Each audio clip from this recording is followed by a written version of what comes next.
2014년 6월 16일 30대 여성이 울산으로 누군가를 만나러 왔다가 감쪽같이 증발한 사건입니다. 어머. 사건 발생 38일 만에 한 주민의 황당한 제보로 기가 막히게 해결된 어느 살인 사건에 관한 이야기입니다. 우리 형사님들이 나름 완벽한 알리바이로 무장한 한 용의자의 거짓말을 박살내기 위해서 이곳을 샅샅이 수색하고 있었다고 하거든요. 먼저 그 현장이 어떤 곳인지 한번 먼저 보겠습니다. 무슨 얘기일까? 자, 보이십니까?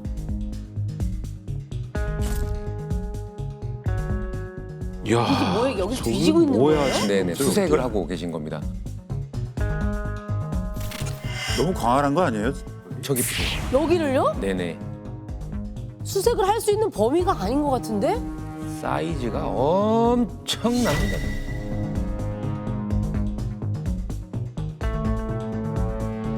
저기가 현재는 울산 KTX역 앞에 들어선 곳인데요. 어머. 저 일대가 88만 평인데 축구장 400개가 크기라고 보시면 됩니다. 서울의 여의도라고 보시면 됩니다. 여의도예요, 여의도.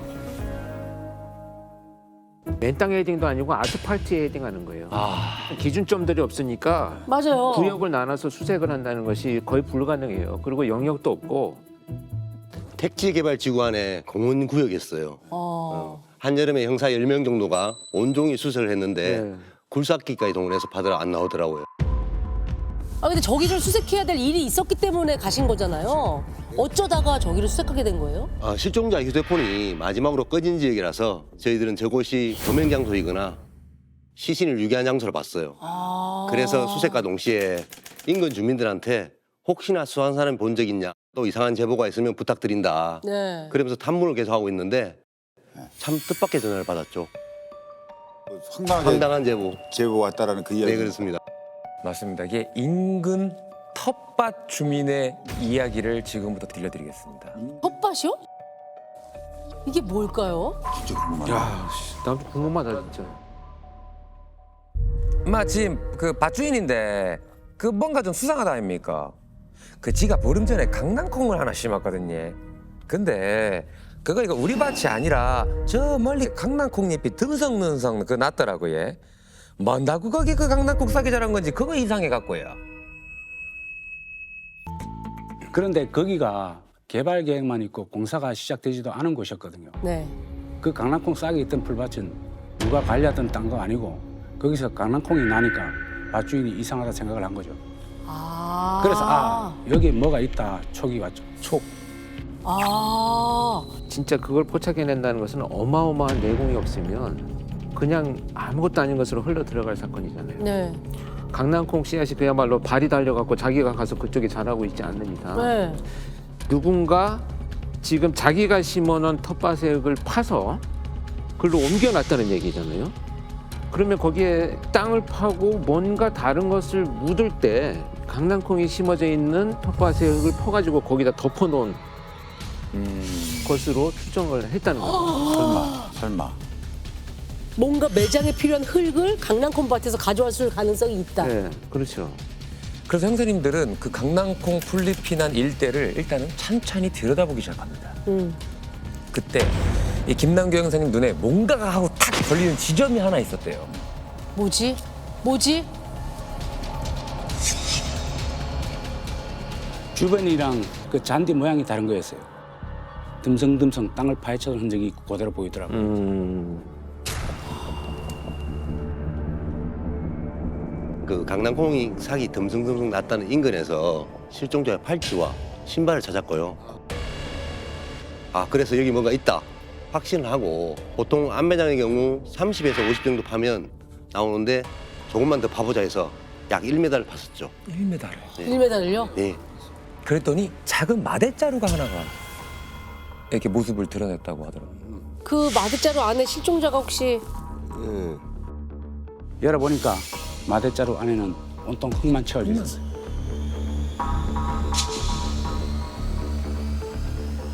근데 마대자루를 꺼내니까 사라진 실종자의 시신이 나왔습니다. 아래.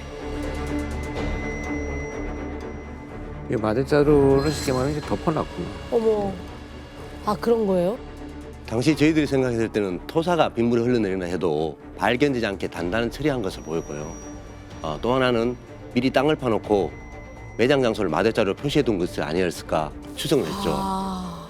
그러니까 나름 완전 범죄를 꿈꾸고 철저히 계획을 했죠. 그렇게 봤습니다. 그 범인이 뭐 머리를 보통 쓴 게 아니네요. 예. 자, 이제 실종자를 지금부터 제가 혜정 씨라고 지칭해서 부르도록 하겠습니다. 혜정 씨가 사라진 건 2014년 6월 16일 밤이었어요. 실종 신고가 들어온 건 19일이었는데요. 아침 포근한 햇살을 맞으며 기분 좋게 출근하며 책상에 앉았다. 오늘은 무슨 일을 해야 할까 고민하는데 첫 손님이 방문했다. 30대 중반 정도로 보이는 여자였다. 어떻게 오셨어요? 아, 제가 아는 동생이랑 서울에서 왔는데요. 각자 볼일 보고 다시 만나자 약속을 했는데 갑자기 연락도 안 되고 걱정이 돼서요. 실종 신고를 좀 하려고요. 저희는 그때까지만 해도 이 사건이 살인 사건이라고는 생각을 못했어요. 그렇죠. 가족들에게 연락을 해서 물어봤죠. 혜정 씨가 울산에 간 적이 있냐? 그랬더니 남편이 대뜸 울산에 돈을 빌리러 갔다고 하더라고요. 울산으로 돈을 빌리러요? 돈을 빌리러 갔다고요? 네, 부부가 식당을 개업하려고 계약을 했는데 네. 돈이 좀 부족했나 봐요. 아내가 돈을 빌려준 사람이 있다면서 울산에 갔다고 했습니다. 누굽니까 그 사람이? 지금부터 이제 신고자를 은미 씨라고 제가 부르도록 하겠습니다. 네. 형사님들은 이 은미 씨에게 사라진 혜정 씨가 누굴 만나러 간 건지 아냐 이렇게 물어본 거죠. 말을 안 하더라는 거예요. 입을 꾹 다물고 있더래요. 이상하다. 그래서 뭔 단서가 있어야 사람을 찾을 거 아니냐. 그랬더니 쓱 핸드폰을 내밀었다고 합니다. 두 여성이 울산에 내려온 밤 둘이 주고받은 문자 메시지 내용인데요. 같이 한번 보시죠. 네, 걱정돼 죽겠다고 전화도 안 받고. 지금은 전화를 받을 수 없습니다. 나중에 연락 주세요. 울산 삼산동. 울산 오부장은 9시에 헤어지고 다른 사람 만나는 중. 그러니까 이게 17일 날 새벽이죠, 새벽. 맞습니다. 완전 한방. 근데 저기에서 나타난 사람이 이제 오부장이 나타났는데 네네. 오부장을 만나고 지금 그러면은 실종된 혜정 씨는 다른 약속 장소로 간 것으로 보여져요? 형사님도 그래서 그걸 물어봤대요. 네. 근데 묘한 대답이 돌아왔다고 해요. 뭐라고요? 오부장이라는 사람 있잖아요. 네. 네. 제 내연남입니다. 예? 이렇게. 그래서 쭈뼛거렸구만. 그럼 신고자의 내연남이란 얘기예요? 맞아요. 네, 맞습니다. 신고자가 하는 말이 자기 내연남을 혜정 씨가 따로 만났다고 하더라고요. 남의 내연남을 왜 만나러 가요? 거기를? 그치. 아, 셋이 만나는 거면 어차피 몰라도. 거기도 내연남이지만 네.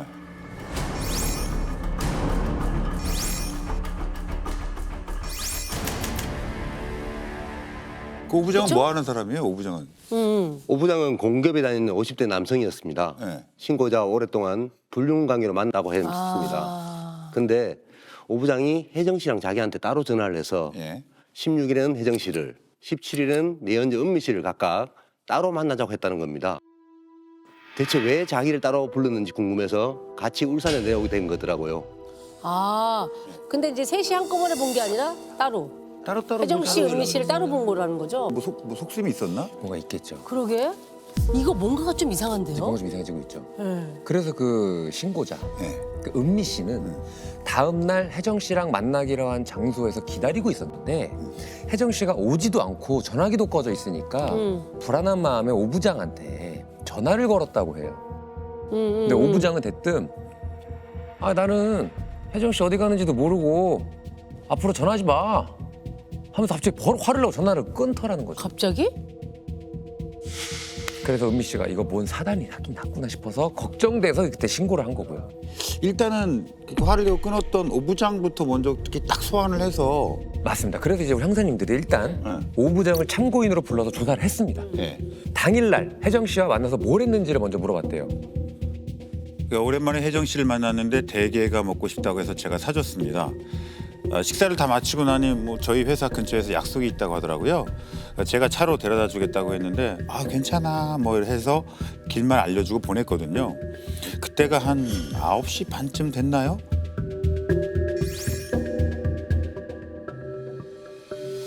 그 이후로 저도 연락을 한 적도 없고요. 뭐 저는 회사로 돌아가 직원들이랑 30분 정도 배드민턴을 쳤고 혼자 남아 1시간 반 정도 서브 연습을 했어요. 땀이 많이 나더라고요. 그래서 근처 찜질방에 갔는데 그날 마침 문을 닫아서 다른 사우나에 가서 샤워하고 TV 좀 보다가 새벽 6시에 일어나서 출근했어요. 근데 이 문자 내용이 얼추 맞아 떨어지긴 하거든요. 네. 있지만 그러니까. 그렇다면 혹시 오 부장이 배드민턴을 치고 찜질방을 간 것도 이렇게 확인이 됐나요? 직원들은 배드민턴을 같이 쳤던 것 같다. 네. 뭐 이 정도만 진술했고요. 찜질방에 갔던 건 현금 영수증이 남아서 확인되었습니다. 게다가 변배 전력도 없는 일생의 모범생이었던 인물이었더라고요. 모범생. 부부장이 아닌가? 근데 약간 저는 좀 의심되는 게 내연남 하여튼 뭐 둘이 사귀는 거잖아요. 그쵸. 따지고 보면. 근데 사귀고 있는 와중에 갑자기 전화를 해서 화를 내면서 그만 만나 헤어져라고 했다는 거 좀 그래서 제가 오 부장한테 당신들 새 관계는 뭐냐 단도직입적으로 물어봤습니다. 네. 근데 이 오 부장이 대답을 했을 거 아니에요? 그렇죠. 이 대답이 뭐 표현하자면 아주 걸작이었다고 합니다. 그래요? 다짜고짜 제가 얼마나 어린지 아십니까? 이러더라고요. 그게 뭐야? 갑을 동문서답도 어머, 이게 아니고 뭐예요? 이게 갑자기? 갑자기 을이 왜 나와? 그래서 당신이 왜 어리냐 하니까 네. 은미랑 여자랑 4년간 만났는데 어느 날 사업 미천이 필요하다면서 4억 5천 원 달라고 했답니다. 안 주면 직장에 불륜 사실을 알리겠다고 하면서요. 그래서 형 교통사고 보험금과 자기 돈을 보태서 마련해 줬는데 이번엔 친한 동생이라면서 혜정 씨한테도 3억을 또 빌려주라는 거예요. 아하. 그래서 지인들한테 대출까지 받아가며 빌려줬대요. 아이고. 잠깐만 그런 게 얼마야? 불륜 관계를 폭로하겠다는 말 한마디로 그렇게 큰 돈을 빌려준다고요? 오 부장 말로는 그 회사 승진을 앞두고 있었고 내연녀가 자기 아내한테 연락해서 네 남편이 날 가지고 놀았다. 더 알고 싶으면 전화해라. 이랬다는 거예요. 아유. 그래서 은밀한 여자가 하란 대로 했을 뿐이라 이런 거죠. 그게 불륜의 끝은 이런 거라니까. 그래. 그러면서 오죽하면 자기가 내연녀랑 그 친한 동생 혜정 씨의 보험료까지 냈겠냐. 네. 아니 가만. 보험료는 또 뭐예요? 그러니까. 실제로 보험사에 확인해 보니까 두 사람 보험료가 매달 오 부장의 통장에서 빠져나가고 있었어요. 내연녀가 보험을 들어달라고 한 거라고요? 거기에다가 친한 동생의 혜정 씨 보험까지. 그러면 그 누구야? 은미라는 여자분도 좀 약간 좀 수상한. 아니 그 은미라는 분도 좀 수상한데요? 네. 실종 신고자 은미 씨도 수상하죠. 수상해요. 근데 형사님들이 뭔가 좀 의심스러운 점을 하나 발견합니다. 보험 서류를 보니까 가입자는 분명 은미 씨랑 혜정 씨로 돼 있었는데 가입자는 수령이는 두 여성의 가족이 아니더라고요. 그게 뭐예요? 보험은 들었는데 수령인이 가족이 아니야. 그러면은 그치. 보험금의 수령인이 네. 오 부장이었어. 어? 그러면 들어준 게 아니지 않아요? 그러니까요. 그럼 어떻게 되는 거야? 그 오 부장의 얘기를 들어보니 보험 수령을 지정한 것도 내연녀 은미 씨라는 겁니다. 그러니까 난 어리니까 시키는 대로 했을 뿐이다. 이렇게 말하더라고요. 야, 이게 뭐야? 너무 복잡해지는데요? 그럼 혹시 돈이 필요했던 은미 씨가 혜정 씨를 뭐 이렇게 딱 하고 뭐 내연남인 오 부장이 보험 수령을 받으면 그거를 이렇게 뭐 뺏으려고 했던 뭐 그런 거예요? 그런 의미가 있는 겁니까? 뭐야 무슨 속셈이야 이거? 아니 뭐 혹시 내연녀가 공범인가요? 아니면 뭐 은미 씨 뭐 왜 그런 요구를 했대요?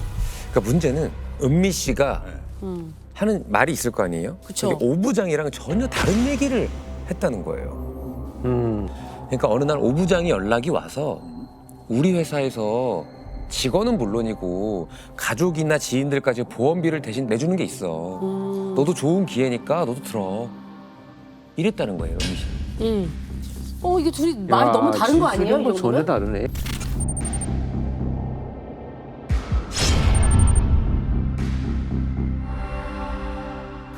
야, 이건 공범이라면 입을 맞춰서 뭔가 일관되게 뭔가 흐름이 있어야 되는데 그쵸. 이건 뭐 엉망진창으로 섞여가지고 뭐 결국은 둘 중에 하나 거짓말하고 있다 이렇게 봐야 되겠죠. 그렇죠. 근데 은미 씨 말이 맞더라고요. 음. 은미 씨가 평소에 통화 녹취를 하는 습관이 있었어요. 아. 은미 씨가 보험을 들어라 지시한 게 아니고 오 부장이 보험을 공짜로 들어주겠다고 먼저 얘기를 했더라고요. 아. 그러면은 오 부장이 거짓말을 한 거네요. 그렇지. 그렇죠? 네.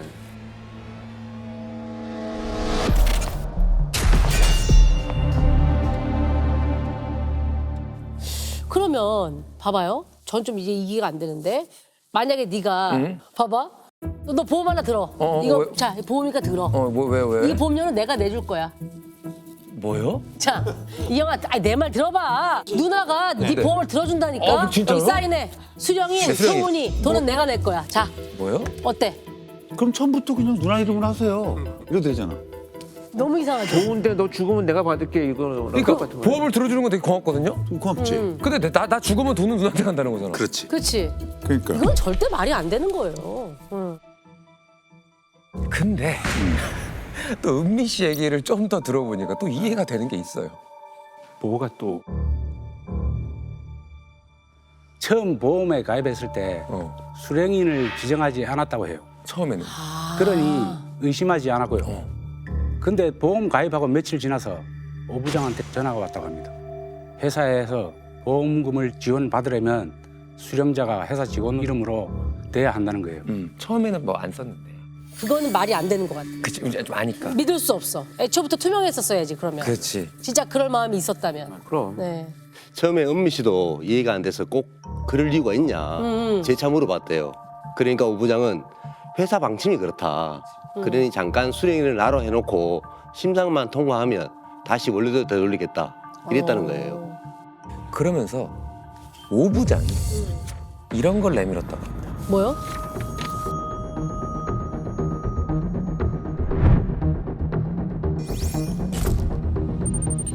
땡땡땡땡 공단에 재직하는 직원들을 대상으로 국내외 생명보험 보험료를 월 30만 원 한도로 10년간 지원하여 준다. 피보험자는 지인도 가능하지만 이 경우 수익자가 직원 본인이어야 한다. 이걸 넣은 거예요. 계약서의 조항에. 조항에. 믿을 수밖에 없는 상황이 된 거네 그러면. 그거 있네요, 진짜 실제로. 네. 여기 보니까. 실제로 임직원들을 위해 가입시켜주는 제도가 있긴 하더라고요. 있어요. 그런데 보험금 수령인이 꼭 임직원일 필요가 없다는 거예요. 그럼 이거는 다른 거잖아요. 즉, 저 서류는 오 부장이 유지한 가짜 서류였다. 야, 오 부장이네. 야 그러면 보험금 노리고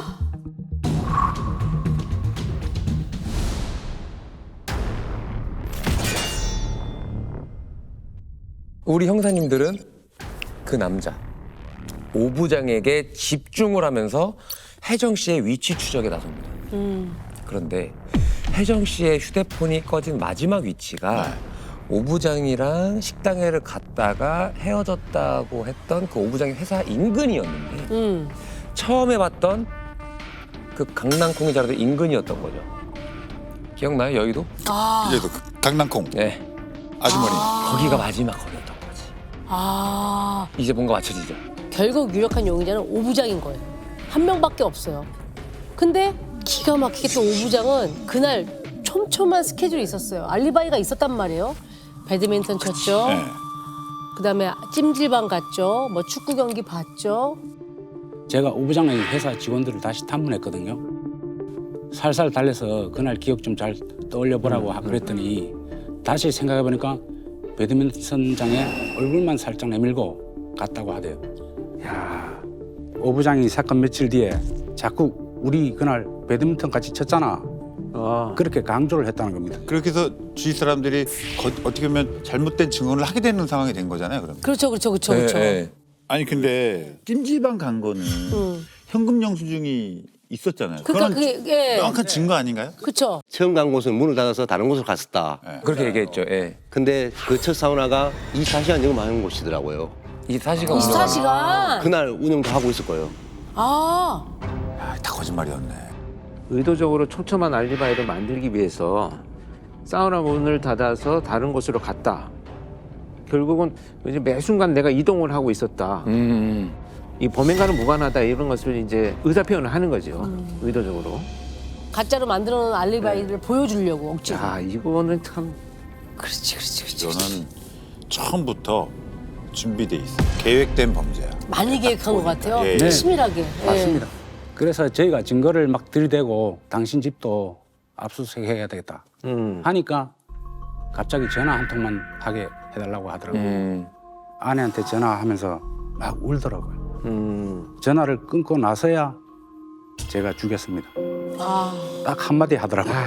에이그 이런 이 사람아. 아유. 인정할 걸 왜 그래? 아유.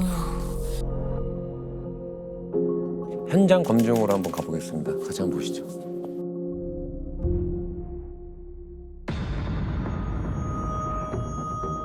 저기인데요. 예.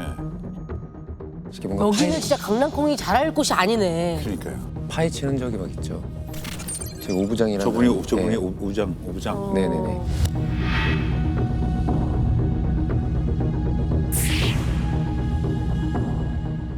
아, 그러니까 저 저 텃밭에 강낭콩이 있는 저기 있네. 흙을 저 뒤에 강낭콩 저기 같이 있는 강낭콩이거든. 텃밭이. 예, 있네. 그걸 이제 퍼다가 덮은 거야. 파놓고 흙이 모질라니까 저기서 흙을 퍼왔구나. 그렇게 이제 강낭콩 씨앗도 같이 옮겨간 거네요. 오 부장은 범행 4일 전 인근 철물점에서 멍키 스패너 한 개와 노끈을 구입했고요. 인터넷에 사람의 급소 이렇게 검색을 해서 그대로 따라서 멍키 스패너로 그 피해자의 목 뒷부분을 그대로 가격해 살해했거든요. 진짜 계획적. 처음부터 다 계획된 범죄네 이거. 그렇죠. 그리고 급소를 검색했다는 거는 한 방에. 마대자루가 방금 영상에서 본 자리에 있었던 이유도 있었어요. 미리 마대자루를 시신 묻을 자리에 넣어두고 네. 그날 술을 먹고 찜찜하게 갔던 그 촉박한 순간 조금만 땅을 파도 시신을 묻을 수 있었던 거죠. 아, 그러니까 미리 구덩이를 깊게 파서 거기다가 마대자루 넣고 흙을 살짝만 덮어두면 네네. 마대자루만 걷어내면 공간이 생기니까 그러니까 다른 곳에 흙이 필요했구나. 필요했지. 위까지 올라와야 되니까. 그렇지. 그리고 혜정 씨를 살인한 후에 그 위에 마대자루를 올려놓은 건 이후에 거기 은미 씨도 야, 이거는 미친. 너무 소름 돋지 않아요? 은민 씨도 죽일 계획이 있었던 거예요? 네. 소름 끼쳐.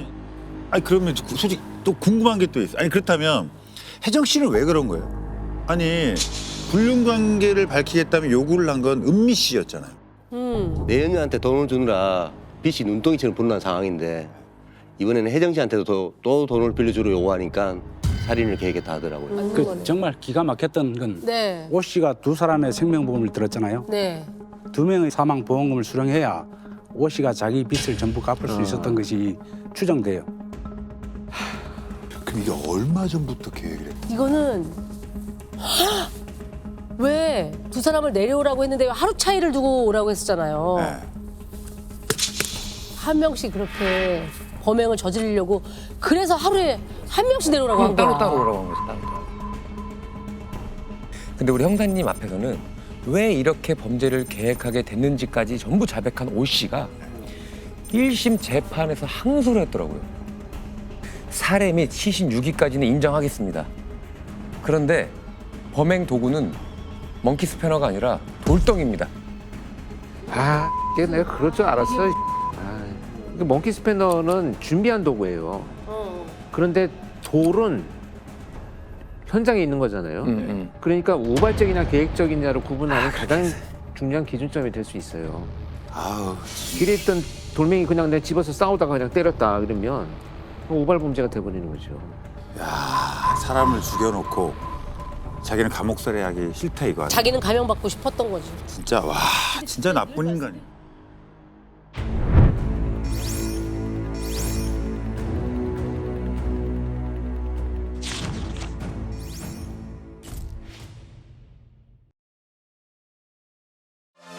콘텐츠 공작소 즐겨봐 이채널.